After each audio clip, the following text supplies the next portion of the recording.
Clarification تو یہ کرنی ہے. دوسری,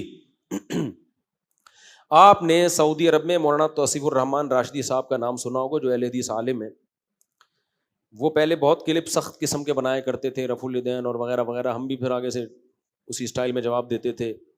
ایک دفعہ میں نے بڑے سخت لہجے میں بات کر دی, پھر مجھے خیال ہوا کہ یہ میری طرف سے زیادتی ہوئی ہے, تو میں نے ان سے معذرت کی تھی. ایک اور مسئلہ بھی چلا ہے, میرا ایک لطیفہ بہت گھوم رہا ہے, پرانا لطیفہ. میں اکثر یہ لطیفہ سناتا ہوں کہ ایک آدمی کو خواب آیا, یہ لطیفہ بھی دوبارہ سن لیں, تھوڑا انجوائے کریں گے آپ.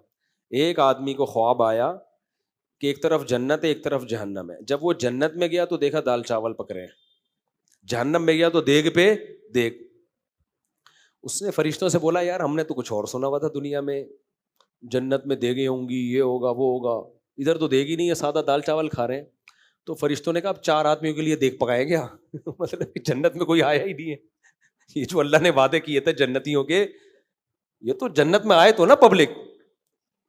تو میں نے اس پہ یہ تاثر دینے کی کوشش کی تھی, یہ لطیفہ سنا کے, کہ کچھ لوگ دین اور مذہب کو ایسا بنا کے پیش کر رہے ہیں, وہ یہ سمجھتے ہیں کہ صرف ہم 4-5 ہی جنت میں جائیں گے, باقی سارے کون ہیں, غلط. جیسے انجینئر علی مرزا کو آپ سنیں تو ایسا لگتا ہے کہ یہی آدمی ہے, باقی تو سارے اب تک گھاس کھاتے رہے ہیں. کیا خیال ہے, باقیوں کو تو پتہ ہی نہیں, سارے مولوی غلط ہیں. اسی طرح آپ جناب پروفیسر غامدی صاحب کو سنیں تو ایسا لگے گا بس یہی ہیں, باقی سارے کیا ہیں. تو اس میں نے 3-4 آدمیوں کو ذکر کیا, تو توصیف الرحمان راشدی کو بھی ڈال دیا اس میں نے, مولانا توصیف الرحمان. میں نے کہا 4 آدمی, جن میں ایک انجینئر علی مرزا, پروفیسر غامدی, اور تیسرا پتہ نہیں کون تھا, ایک ان کے داماد, اور مولانا توصیف الرحمان راشدی. اچھا, جب میں نے یہ بیان کیا تو اسی وقت میں نے یہ جملہ آگے کہا کہ مولانا توصیف الرحمان کا ان میں ڈالنا بنتا نہیں ہے.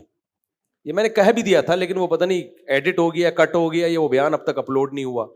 تو اب لوگوں نے وہ کلپ چلا دیا کہ 4 آدمی جنت میں جائیں گے, جن میں پروفیسر غامدی صاحب, انجینئر علی مرزا صاحب, پروفیسر غامدی صاحب کے داماد, اور چوتھے توصیف الرحمان راشدی.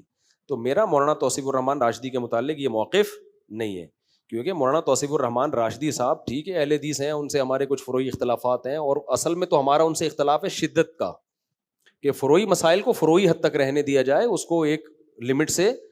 رفع الیدین شروع سے اختلافی مسئلہ ہے, آپ اس کو اختلافی بھی نہیں مان رہے نا, آپ ہمیں کہتے ہو اندھے مقلد اندھے یہ, تو ان سے ہمارا اس نوعیت کے اختلاف ہے. باقی بیسک اصول وہ بھی قرآن کو حجت مانتے ہیں, احادیث صحیحہ کو وہ بھی حجت مانتے ہیں, اجماع امت کو وہ بھی حجت مانتے ہیں.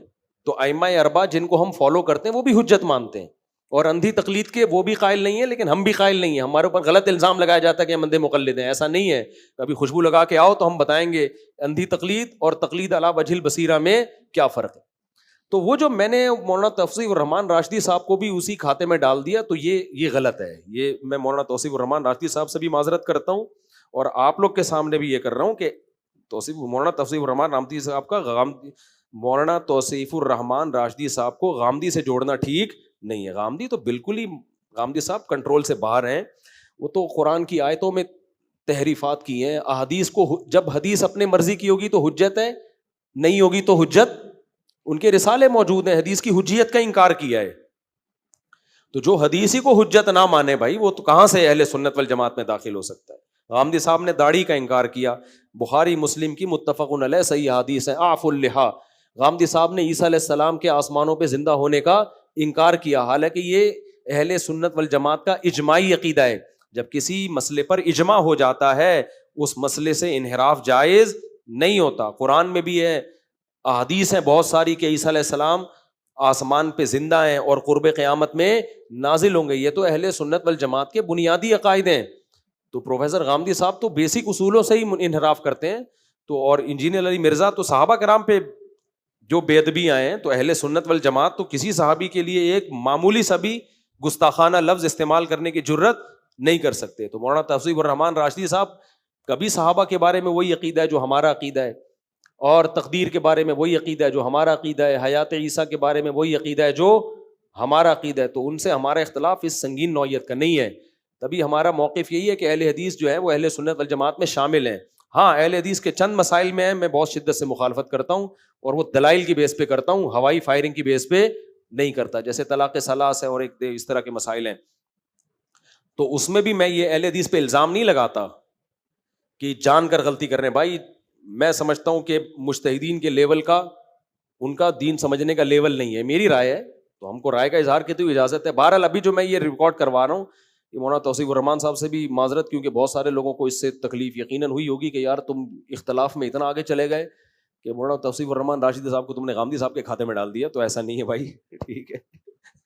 تو معذرت کر رہا ہوں میں مولانا توصیف الرحمان راشدی صاحب سے بھی, اور کسی جو بھی, کیونکہ وہ ایک اہل حدیث مسلک کو ریپریزنٹ بھی کرتے ہیں, تو پورے مسلک کے بارے میں گویا میرا یہ رائے جاری ہے کہ میں اہل حدیث کو ان کے, تو غامدی صاحب سے کروڑہا کیا ہزارہا گنا, کروڑہا کیا اربہا ارب گنا اہل حدیث زیادہ اچھے ہیں. کم از کم قرآن حدیث کو حجت تو مانتے ہیں نا.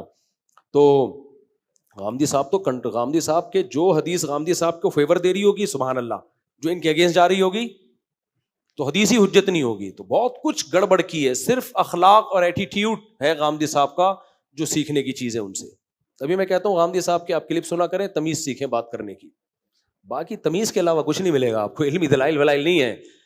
تو کبھی خوشبو لگا کے ہمارے پاس آؤ تو ہم بتائیں گے.